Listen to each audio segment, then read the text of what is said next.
2, what is the contingency plan? Many concerns about the recent reports of the Centers for Medicare and Medicaid Services plans to terminate its reimbursement agreement with the Seaview Nursing and Rehab facility on St. Thomas.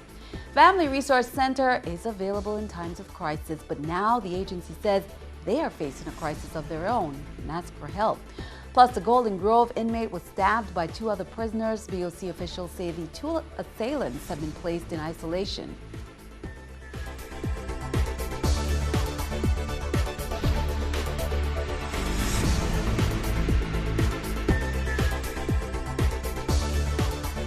Hello, welcome. Thank you for joining us on this edition of News 2. I'm Sandra Guman Singh. Happy Friday. Topping our newscast, the Seaview Nursing Home is facing decertification from the Centers for Medicare and Medicaid Services. The health center received a notice from CMS effective at the end of this month, and local officials are working to keep those doors open. News 2's Erica Parsons have more. Seaview Nursing Home and Rehabilitation Facility could lose its certification with the Centers for Medicare and Medicaid Services on June 30th. I've been dealing with some issues in reference to Seaview. Senator Samuel Sanis told senators Wednesday about the notice the private care nursing home received recently. They mostly serve the elderly, and losing certification means hundreds of thousands of dollars lost in medical reimbursements. The letter says that CMS determined that Seaview failed to maintain compliance with Medicare requirements. I just finished talking to the commissioner, nominee, Commissioner Flood. She assured me that these individuals are not going to be denied services and they're not going to be displaced. Human Services Commissioner nominee Vivian Everson Flood was at the Senate today. Officials from her office confirmed that they are working with Seaview and other agencies to keep the CMS agreement from being terminated. Those plans include a corrective action plan for the nursing home. Congresswoman Stacey Plaskett says her office is also available to help. Our office has reached out to the Department of Human Services and the administration regarding any planned contingency, and we've expressed our willingness to assist in that effort. You know, we understand from recent conversations that this is an unfortunate situation which has been the subject of discussion and negotiations between CMS and Seaview for a number of years. If Seaview loses its Medicare certification under the Aged and Disabled program at the end of June, they won't get any payments for services provided after that time. Erica Parsons, News 2. Human Services officials said they'll be releasing a formal statement next week. Calls to Dr. Alfred O'Heath at Seaview were not returned by News Time. Counter 2 to keep you updated. The St. Thomas East End Medical Center Corporation, in partnership with the University of the Virgin Islands Caribbean Exploratory Research Center, they'll be hosting town hall meetings at the Wesley Methodist Church Hall, which is in Anna's Retreat. That's on June 10th and June 24th at 5:30 p.m. to 8 p.m. The meetings will focus on the health needs of St. Thomas's East End residents. The University of the Virgin Islands will be gathering data in the primary geographic service areas to identify factors that impact the healthcare needs of the public housing communities and the school-age population.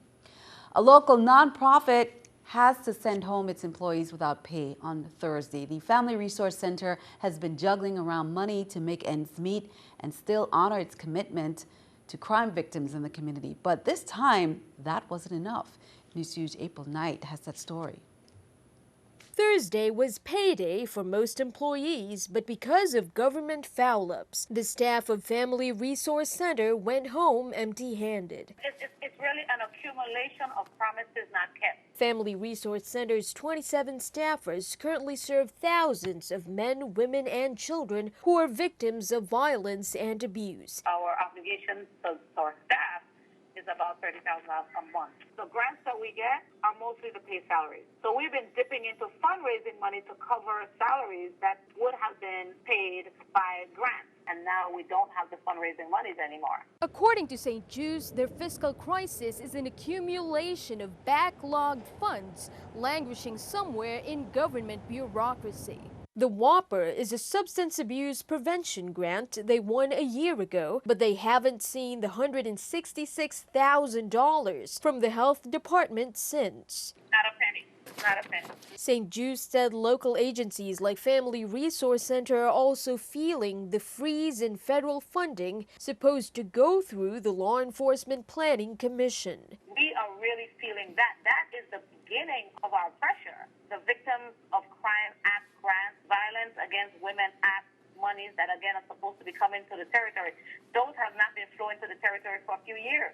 Family Resource Center staff continue to come to work, but according to St. Jude, these dedicated frontliners in serving victims of crime deserve better than this. April Knight for News 2. Family Resource Center also has yet to receive $78,000 from Human Services, but on Friday, St. Jude said she received a check for $50,000 from the Finance Department. Well, dust off your running shoes. One of the Women's Coalition's biggest fundraisers is taking place on Sunday. The annual women's race begins at 4:45 p.m. in Christiansted this year. Women and children run, jog, or walk, some with strollers, to help end domestic violence. Here's more. In the 31 years that we've had this race, we have never increased our prices. So as usual, the price is only $15. We're struggling. I'm not going to even fake. We're having a real hard time, and I'm looking at cutting programs, changing things around. So we really need the community. If you believe our services are valuable and you want this agency to stay alive and continue to do the million things we do, please come out and support the race.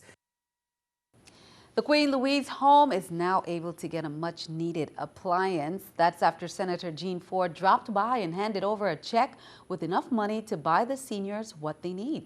Senator Ford said he's thankful for help from the private sector. They needed a commercial-size freezer to assist their residents. And again, Discover Management Fund also footed that bill by presenting me with a check to purchase a brand new freezer. We're talking roughly about $2,000. Great donation there. Governor Kenneth Mapp continues his participation in the climate change talks in Guam. According to Government House, the Virgin Islands was commended during the talks for advancements in energy efficiency and renewable energy efforts. The governor also had private talks with Governor Calvo of Guam on Thursday to discuss areas of mutual interest.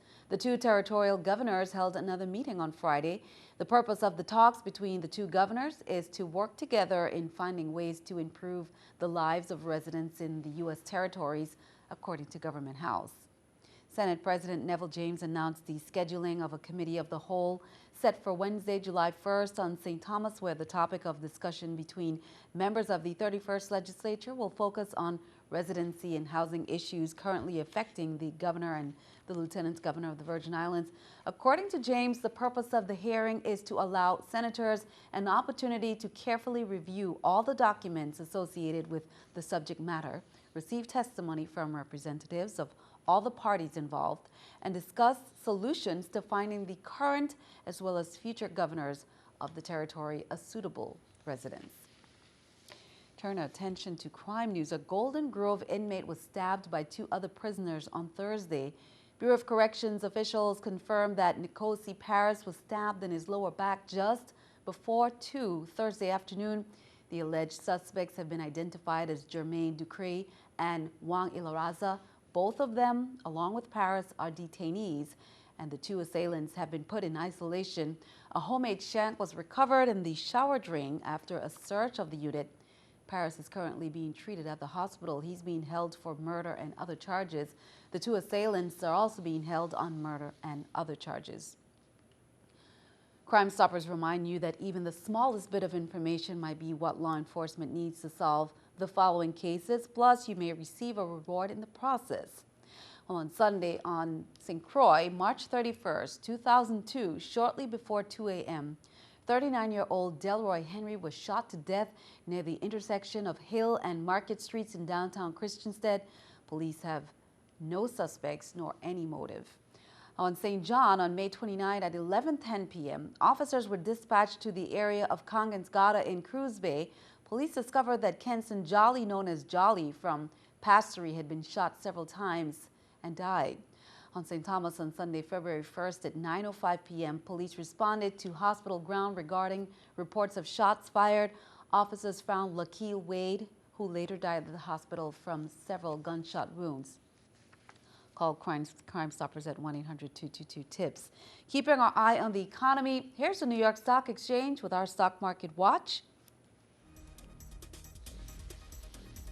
As we can see, the Dow and NASDAQ down, S&P up, the Dow down 56, NASDAQ down 3, S&P up 9.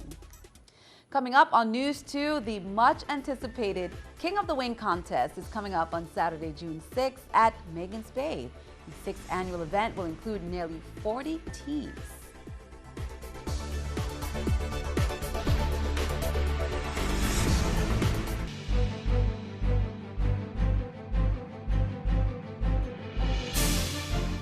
June is Home Ownership Month, and on Saturday, the Housing Finance Authority will host its 5th annual Housing Expo at Sunshine Mall. The theme is Building Stronger Communities, and organizers say there will be more vendors present than they've had in the past. We have banks, real estate agencies, insurance companies, furniture companies, AARP, and a host of other exhibitors that will be there to provide information on anything and everything that is related to a home. We really want to thank our sponsors and our contributors to this year's expo, where we have awesome prizes that they'll be giving away, including flat screen TVs, 3,000 gallons, truckload of water, down payment assistance, cash gift cards, and many, many more fantastic prizes. Well, St. Thomas held theirs, and now it's the Big Island. VIPA, VI Port Authority, invites the public to an eventful afternoon of exercise, prizes, and fun at the finale of the Port Authority Zumba Fitness Challenge on St. Croix Free. That's on Saturday, June 6th at the Ann Abramson facility in Frederiksted. Health screenings will be provided from 3 to 5. The master class follows at 5:30. Prizes, of course, will be awarded. The much-anticipated King of the Wing contest is on Saturday, June 6th at Magens Bay, St. Thomas. The 6th annual event will include nearly 40 teams consisting of the top local restaurants, businesses, organizations, and chicken wing connoisseurs. Cooking begins right on the beach starting from 12 noon to 5. The event serves as the most crucial fundraising platform for the Nana Baby Children's Home of St. Thomas. Now nearly $230,000 has been raised in 5 years for the full-service orphanage, providing shelter, food, and care for abandoned children in the USVI from the ages of infancy to 12 years old.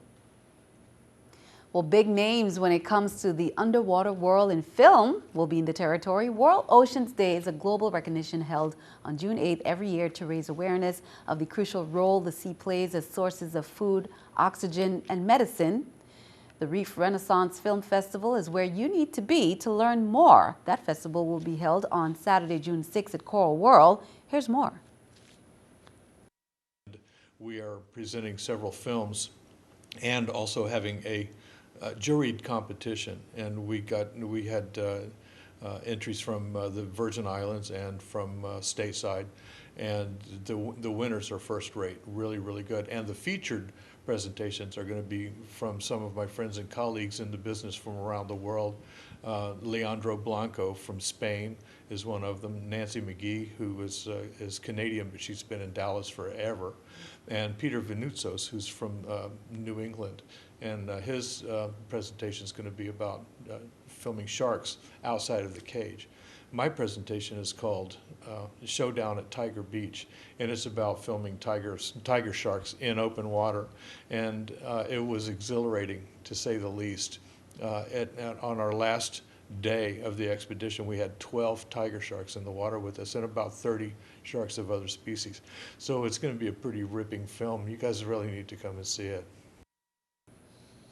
And we hope to have some coverage of that on Monday, so tune in. To kick off the 20th anniversary of the Committee for the Betterment of Carnage as host of the annual Father's Day celebration in Frenchtown, the committee presents the annual Pre-Father's Day fishing tournament on Sunday, June 7th.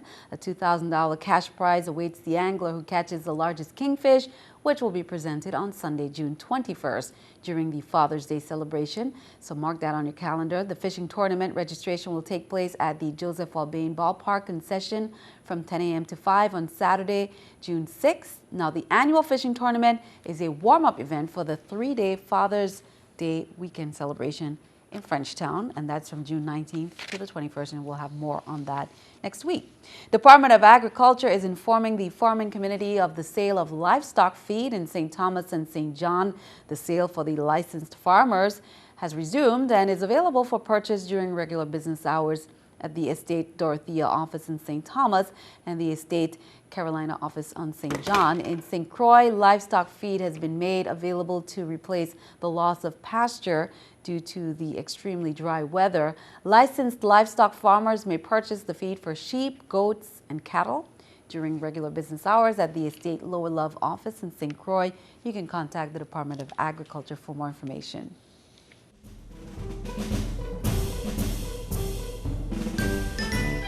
Well, it's time for our cutest Friday segment, Pet of the Week. Humane Society volunteer Benjamin Coverdale will tell us all about him. And remember to call the Humane Society at 775-0599 if you're interested in giving our pet his forever home. This is Jack, our pet of the week.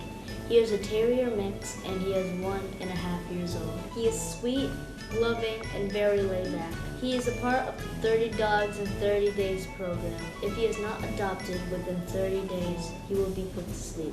Please come down to the Humane Society to adopt him and to save a life. Good message there, Benjamin. Thank you for that. Be sure to stick around. Your News 2 AccuWeather forecast comes your way next.